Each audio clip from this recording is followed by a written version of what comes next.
My name is Erin Trujillo. I'm here with Capoeira Brazil Tempe in Phoenix, Arizona. Today there's a protest and a rally to unite people in support of not being in support of Proposition SB 1070, which is a new law that passed here in Arizona that really changes the way you see really a whole population of people that live here. It targets people that don't live here legally, but it really affects anyone who really has color of any sort.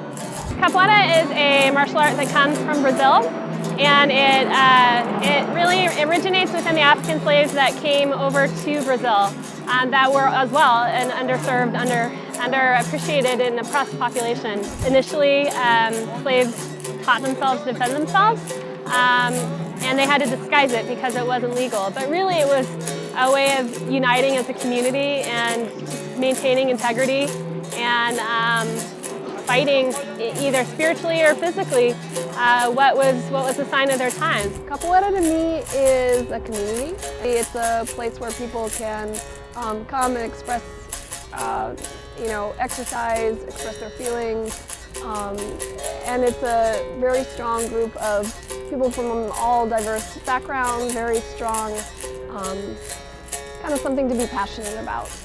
Capoeira is community. It's the place that I go to hang out with my friends, to relax, to work out, to challenge myself, challenge my mind, my physical abilities.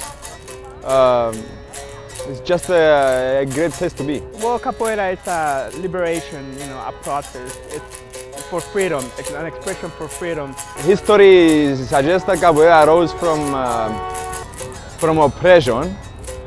So I guess one can relate that this bill basically what it does is criminalizes people based on their color to be in Arizona. You know, I came down here on Friday.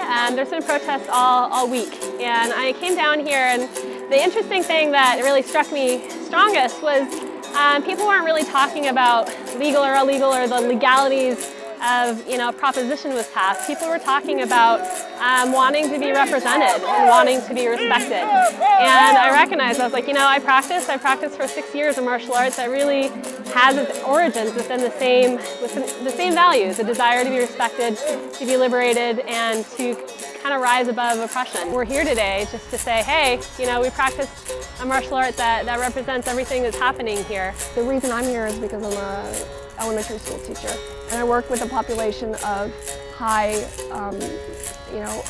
mobility group of immigrants. And from my standpoint, I love my students, I love my kids. The parents I work with are hardworking parents. They want everything else that any other family in the U.S. would want. They have a normal 9-to-5 jobs. They work at at barber shops. They work at they have their own. Some of them have their own businesses. They work at restaurants. They're not doing all these things that a lot of people are have this mindset toward. And then they work so hard and they want the best for their kids. It's very scary for me to think that my kids would go to the grocery store with their parents one day, get picked up, and even whether they've lived in Mexico before or not, whether they even speak Spanish, they have to leave. Well, what I've seen today is a lot of unity, a lot of people coming together from different races, coming together as a group, as one, and trying to support each other. There's a lot of ways to speak, a lot of ways to use your voice, and so we came down here to use our capoeira voice through song, through movement, and through energy, just to provide energy to the cause here. My name is Daniela Cunningham, and I'm going to be talking in Spanish because I think I want to get out there with people that also speak Spanish and they don't speak English, so I'm Latina and I want to do it in my first language. Bueno, cuando yo empecé capoeira con mi esposo, empezamos sobre todo porque es una actividad física y queríamos hacer algún deporte y nos pareció muy interesante, pero cuando comenzamos a practicar capoeira, toda nuestra definición de capoeira cambió. Es mucho más allá que solo un deporte o una actividad física.